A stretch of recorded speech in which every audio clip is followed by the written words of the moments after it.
हज़रत नूह अलैहिस्सलाम का मुकम्मल वाक़या। हज़रत नूह अलैहिस्सलाम अल्लाह पाक के बरगज़ीदा पैगंबर थे।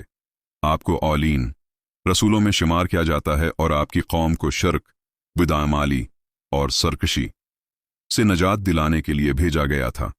कुरान मजीद में हज़रत नूह का जिक्र मुख्तलिफ मकामात पर आया है और सूरस नूह में आपकी दावत और कौम के रद्दअमल को तफसील से बयान किया गया है।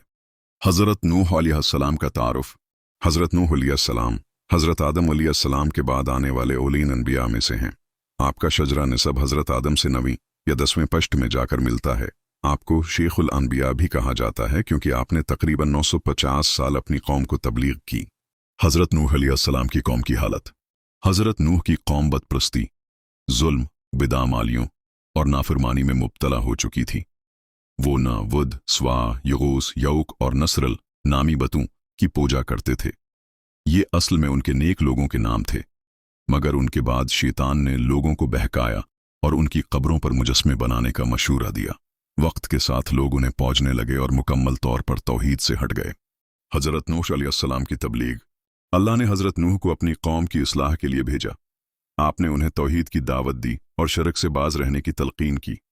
आपने फरमाया, ए मेरी कौम, अल्लाह की इबादत करो, इसके सिवा तुम्हारा कोई माबूद नहीं। मैं तुम्हारे हक में एक वाज़ेह खबरदार करने वाला हूँ। सूरह हूद 25-26। हज़रत नूह ने अपनी कौम को मुख्तलिफ तरीकों से समझाया, अक्लन व फहम से। उनसे पूछा कि क्या अल्लाह के अलावा कोई और माबूद हो सकता है। दिन और रात में हर वक्त तबलीग की, मगर वो अपनी नाफरमानी पर कायम रहे। नरमी और मोहब्बत से उन पर अल्लाह की नामतों का जिक्र किया कि अल्लाह ने उन्हें रिज़्क, औलाद और खूबसूरत ज़मीन अता की है। तनबिया और डरावा। उन्हें अज़ाब इलाही से खबरदार किया, मगर वो न माने। कौम नूह का इनकार और सरकशी। कौम नूह ने आपकी दावत को कबूल करने के बजाय आपका मजाक उड़ाया, झूठा करार दिया और कहा कि आप सिर्फ एक आम इंसान हैं। उन्होंने कहा, क्या हम तुम्हारी बात मान लें जबकि तुम्हारी पैरवी सिर्फ कमजोर लोग कर रहे हैं। सूरह शुरा 1-11। उन्होंने मालदारों, सरदारों और हकमरानों की बात मानी और हज़रत नूह की तालीमात को मुस्तरद कर दिया। हज़रत नूह की दुआ और तूफान की पेशगोई। जब नूह ने देखा कि कौम मुसलसल इनकार कर रही है, तो आपने अल्लाह से दुआ की, ऐ मेरे रब, मैं मगलूब हो चुका हूं, तो मेरी मदद फरमा। सूरह अल-कमर 10। अल्लाह ने फरमाया, आए नूह, तुम हमारी निगरानी में एक कश्ती बनाओ और जालिमों के बारे में मुझसे कोई बात न करना। सूरह हूद 83। कश्ती की तैयारी। अल्लाह के हुक्म से हज़रत नूह एक बहुत बड़ी कश्ती बनाने लगे।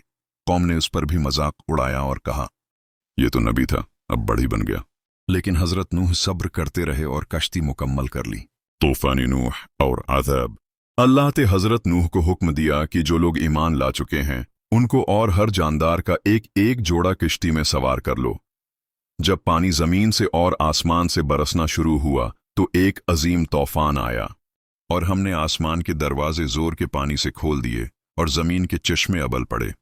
बस वो दोनों पानी एक ऐसे हुक्म के मुताबिक मिल गए जो मुकद्दर हो चुका था। सूरह अल-कमर 11-12।